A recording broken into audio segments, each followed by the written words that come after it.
Let's read about schools of art in ancient India.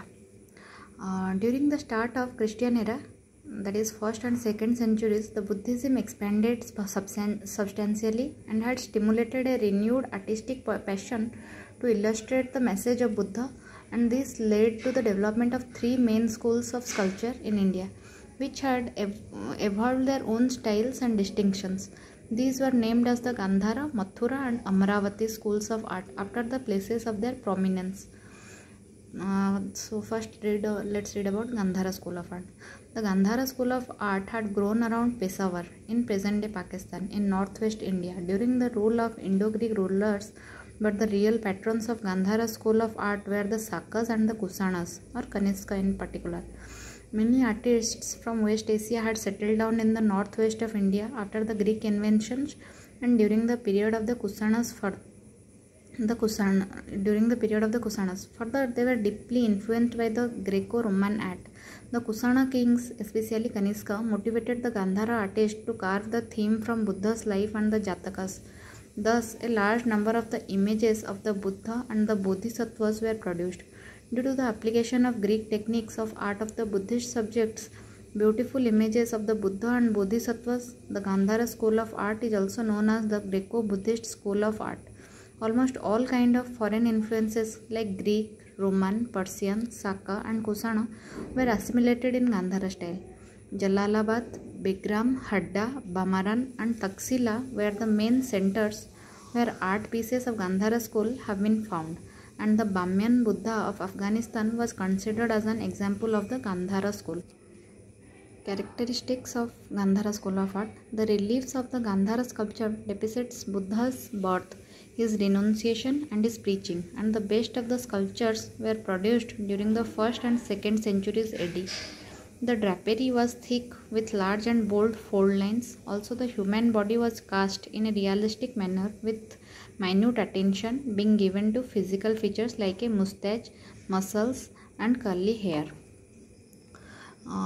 Second, Mathura school of art. Initially, the Gandhara style, a complex form of symbolism, was present, and Mathura style deviated from it by establishing the tradition of transferring Buddhist symbols into human form. Accordingly, Buddha's first image can be traced to Kanishka's reign. In Mathura, an indigenous style of sculpture developed, and it mostly used red sandstone. Mathura school of art is famous for its assimilative character, since the images of Vaishnava and Saiva faiths along with Buddhist images are in prevalence in Mathura style. The images of Shiva and Vishnu along with their consorts Parvati and Lakshmi were also carved out in the Mathura school. The female figures of Yaksinis and Apsaras of Mathura school were beautifully carved too. One thing to note is that the images of Shiva and Vishnu were depicted by their ayudhas or weapons. The records of Jain Tirthankars are also found in Mathura style.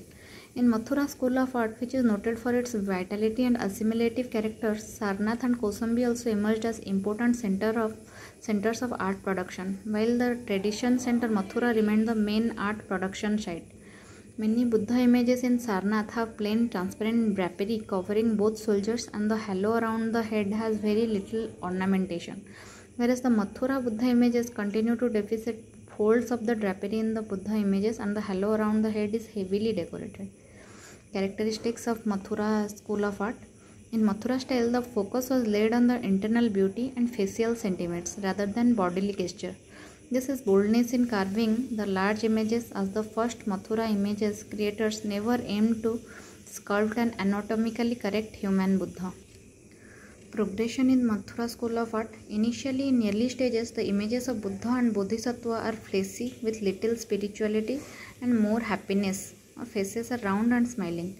Garments clearly visible. Close-fitting robes almost entirely devoid of folds. Later in 2nd, 3rd and 4th century AD, the extreme fleshiness kept on reducing progressively and images got sensual.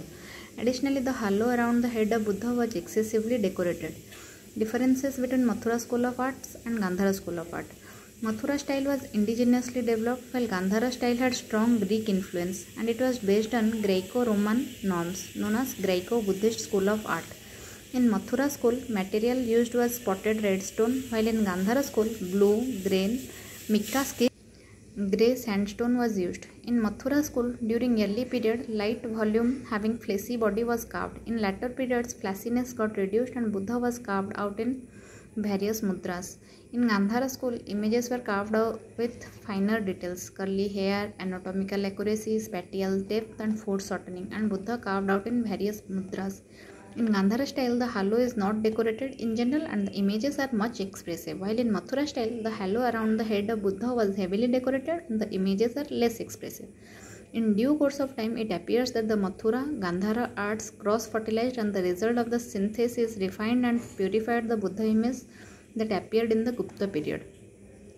Amravati School of Art. Amravati art flourished for nearly 6 centuries, starting from 200 to 100 BC.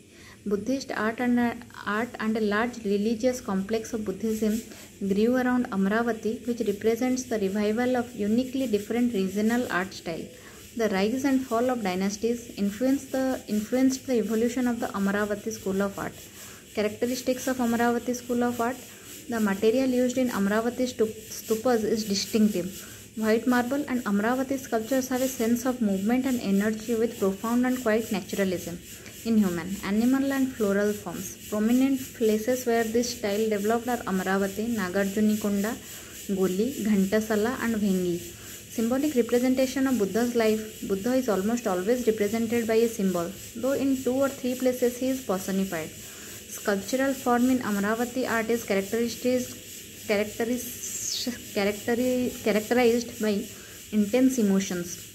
As the figures are slim, have a lot of movement, bodies are shown with 3 bends, that is Tribhanga, and the sculptural anatomy is more complex. There is emphasis on the narrative element with stories from the life of Buddha and Bodhisattva dominating such episodes relating to the birth, the miracles, enlightenment and the victory over Mara, Sundari, Nanda, Tusita, Heaven and Angulimala.